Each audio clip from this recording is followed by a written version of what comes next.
G'day folks, and welcome to Great Chesterford Junction. You might be able to hear the rain on the roof outside. We're getting quite a bit of rain here in Sydney at the moment, and tomorrow is expected to be somewhere between 50 and 150 mils. However, further north it could be up to 300 millimetres, so there's flooding alerts all up the coast and everything, which is not great for some people, but we'll just see how we go. What can you do about it? Yeah, so we're looking at the update on Great Chesterford Junction for March, and this month we're still looking at Little Bardfield behind me. But before we do, you may remember the last few updates, etc. It's all been about block instruments and getting those things working, and I've also put up a little mini running session of Little Bardfield here using the block instruments, and that was more about sort of showing off what I've done here, but also how the block instruments work on the system. So the last true update, I suppose, as far as the railway is concerned, was probably back in November last year. So we'll just sort of remind you of what's happened on this section of the railway since then. Yeah, so that last update, you would have seen this area here, behind the station here. All this was white polystyrene that had been shaped to a certain extent, and possibly even had these lifters inserted in it, but these have been cut down now to fit inside a building. So there's this section here which is one half, and this hedge defines where the join is between the two sections here. This is the second section here, again with a lifter that will be covered by a building. Of course, the other plan was this section here on the left, which is a lift up section. Now that is polystyrene base. It's actually got some 2mm card underneath it, and then there's polystyrene, and then there's a skin of plaster over the top of that, and of course it's been grassed and trees been added and some bushes and all that sort of thing. Of course, all this area here behind the station was grassed before the little bit on the left there, and I started trying out some of my techniques with blending grass, and I've done it quite extensively on this side here, so I feel that that's worked out quite well in this case. You've got different shades of, well, it was one type of grass that went down here, and what I did was I came in with a forest green acrylic paint, and also some burnt umber, and some sort of tan coloured paint which I would call beige, and I've used it to sort of change the tones in the grass here, and I guess my crowning glory was up the far end, which I'll swing around and show you. It was just up the end there near the bridge. Now if I zoom in on that, where that little car is, you can have a closer look at it. So we'll just try and go in slowly. Won't make you get seasick watching this. Now that grass there where it meets the background is what I'm talking about, folks, and I would assume that most of you would now be having trouble working out where the grass ends, the actual static grass, and where the background begins. And this is just all due to the blending techniques I've been talking about. So what you do with this is you look seriously at the colours in the background and you try and emulate those on your model. And I suppose as you work away from the background, you can then start going into or blending into other sorts of colours, but to match the background is very effective if you can get it to work for you. Another thing I've done here with these trees here, now they're simply, we'll just zoom in again, they're simply paper trees, a background that's been stuck on. But I found, and I don't know whether you'll get the real value of it in this video, but if you can look at that grass at the base of the trees, the static grass, I've coloured that forest green, which is very close to the colour of the trees there, and what that is doing is giving a to the naked eye, I feel, a sort of 3D effect. or it's suggesting to you that that grass is almost a continuation of that patch that's under the tree there. So that's the sort of thing I've been doing, and I think if you can find the right background to start with and the right colours for a start, it works very well. All these bushes and hedges, etc., are made through all the various methods I've shown on some of my videos. I did an update on bushes, and that's how these were done.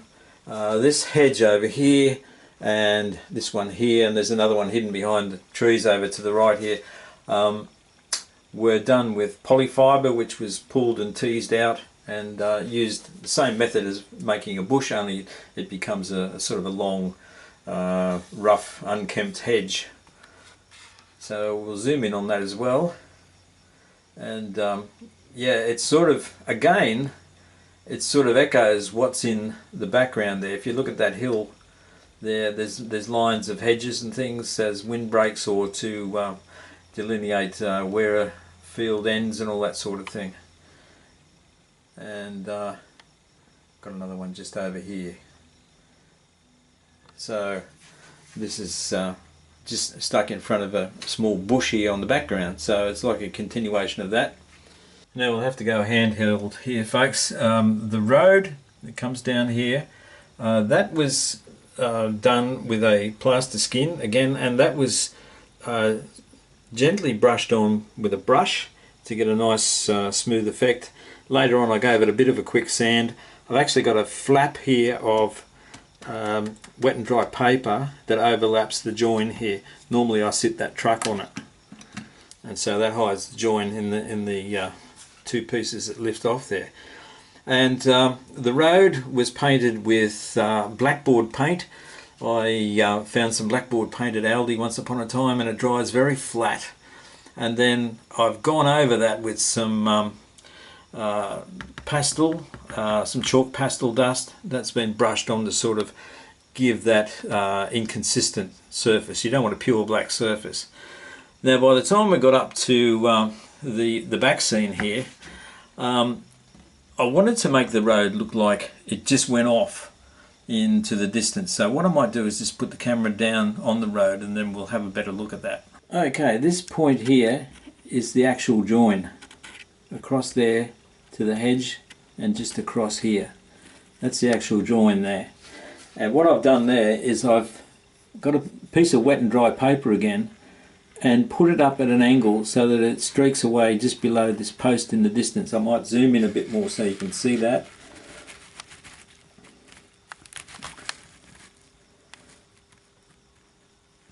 So it gives the illusion that the road goes off into the distance to the community of Little Bardfield, way over there in the distance. Now these trees over here, there's 1, 2, 3, 4, 5, 6. They're all homemade, and I've used the method I've used for making bushes.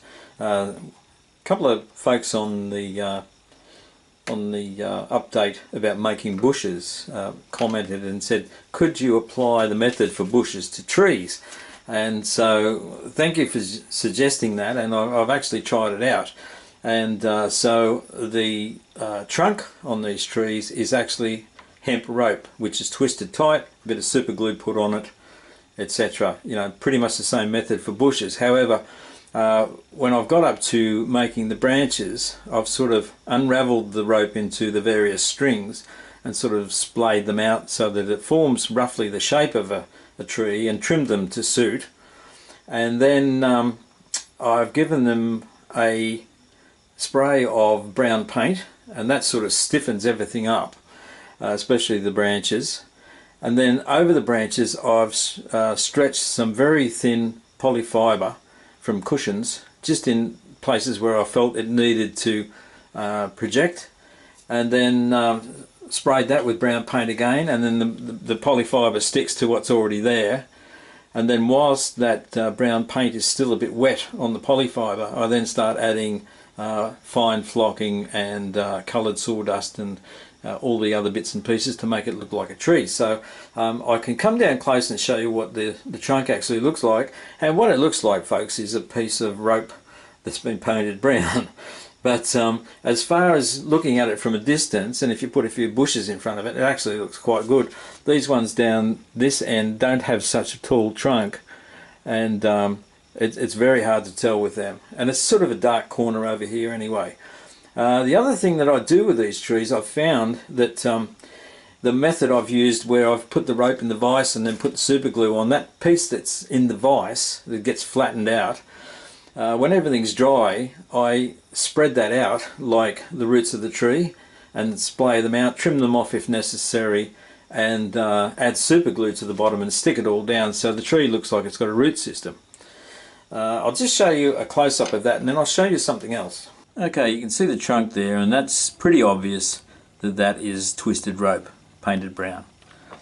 As I say, it's off in the distance, so it's pretty good for background trees. And you know, some of them look better than others. It's quite the windings, I suppose you would call it, are quite pronounced on that one, but this one it's not as obvious. And over here in the corner, it's very hard to tell because they're short trees. And on the base of that one, it almost looks natural. So yeah, but you're looking at these things, folks, from a couple of feet away, so you can get away with it. And they're very cheap trees. I mean, I'm talking about cents here. We're literally talking about cents as opposed to maybe $20 or $30 for a tree, or 2 trees maybe. Yeah, and you can't go too tall with them. I don't think the rope is stiff enough. I mean, some of you out there might come up with some idea to make it a bit stiffer, and it sort of blends in nicely with the background tree there. Now this tree here on the little section on the left here is a different story. I've taken it one step further, and I'll show you what I mean when we look at the trunk. Now this is the standard rope tree, but what I've done is added corking to it that you would use in a bathroom, the stuff you get out of a tube. Just corking, and spread it over the rope and let it dry. It takes about an hour to dry, and then you can paint it. So that's even better again. So this method is still developing, folks. So you can see through the tree, and you can pretty much see some of the polyfiber there sticking out, but I think it gives a reasonable result. Now if we go back to the basic scenery here again, the other night I was watching Escape to the Country, and they were in, I think it was Staffordshire, and I noticed the field there had daffodils in it, and I thought, okay, they've got green stems, I reckon I could do that, and I've got the yellow flocking, so you know, it would be pretty obvious to some of you folks, but it wasn't that obvious to me before I saw it on TV. But anyway, what I did was worked out an area that I wanted to put daffodils in, so I just painted some forest green in those areas onto the static grass. And then over the, or on the tops of the bits of grass, I put PVA as usual. And then I sprinkled on the yellow flocking, but I sprinkled it on through a sifter, so only the small bits were coming through. And of course, once they were dry or stuck to the grass, I vacuumed off the excess. And that's how it's come up. So yeah, I'm quite pleased with them. So yeah, I don't know whether I'll do any more. I might. I've got some over here as well. My wife said I should have some random ones out in the field, so maybe I should do that as well. Of course, the other major project was the station platform, and that's now got a surface on it. And I'll give you an idea of how that was done as well. This building here is a Town Street kit.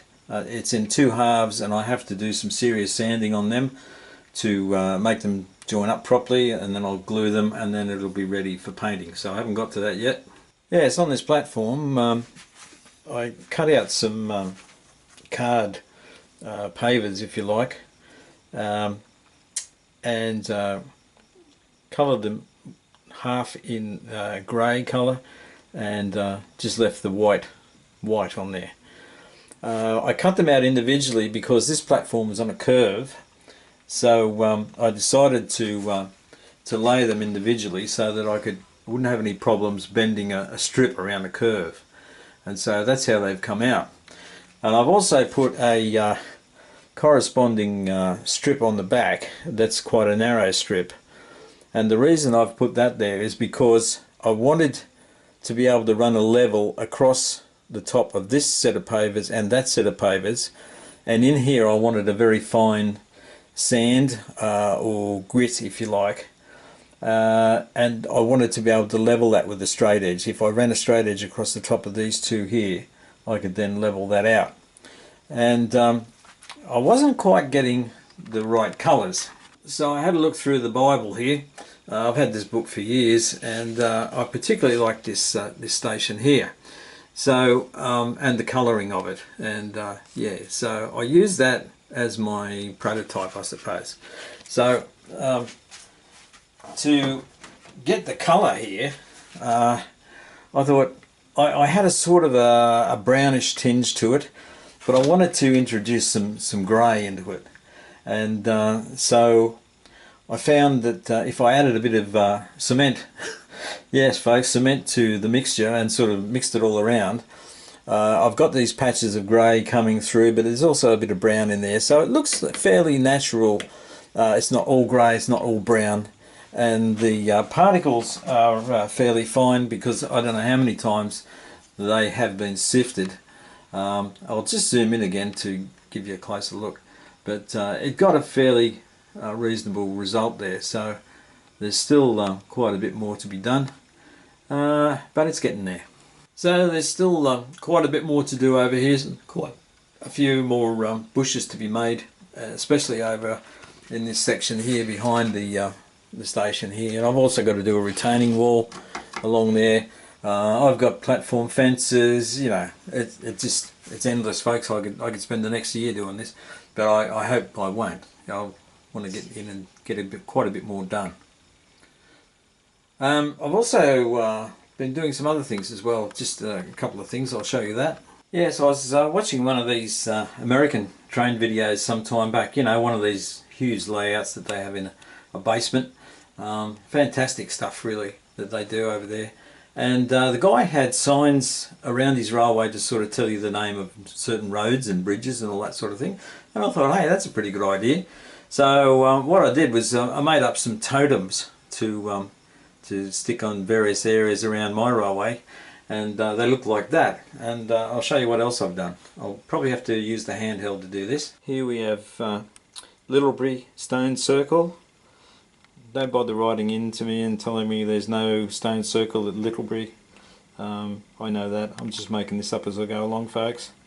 Bear with me. It's a hobby. It's a model railway. It's not real. Here on the cutting where the big warehouse is, stump cross cutting. Look at that. How's that? And just around here there's the overbridge, which we've called Church Street, and that's quite appropriate because I've got the church up there. Then we move around to the goods yard, just here, and we've called that Frog Street Yard. Now all these names I've taken from names around Great Chesterford, which is not a Great Western Railway place at all, but you know, there you go.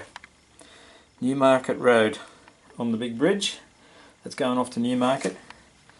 And what have we got down here? Oh yes, we've got Great Chesterford there. Oh yes, there's a temporary one on Bamford here. So there we go. So that's it folks. It's quite a long process, and you know, I'm not spending all my time on it doing it, and plus just recently I've been away for a week and a half, almost 2 weeks. So yeah, it's, you know, it gets there eventually, bit by bit. This is a rather long a rather long process, and I suppose myself and people like you are fortunate during this COVID pandemic to have a model railway as a hobby, to take your mind off what's going on around you in the world and sort of focus on something that's, you know, nice and pleasant, a good thing to do. Yeah, it's good to have a hobby. I do feel sorry for people who don't have any interests and are locked up in their homes and starting to go a bit spare because they can't get outside and do what they normally do. So yes, I think we're, as model railroaders or model railway hobbyists, we're quite fortunate to have this as an interest. Anyway, down off the soapbox now, and I'll leave you with it, and I'll probably do some sort of method on the trees when when I'm happy with it. I'm still, as I say, I'm still working my way through it and developing it. But even so, the early stages are getting reasonable results, and they're good background trees if nothing else. So yeah, we'll see how all that goes. Anyway, I'll catch you next month, and take care, stay safe. Cheers, Gorma.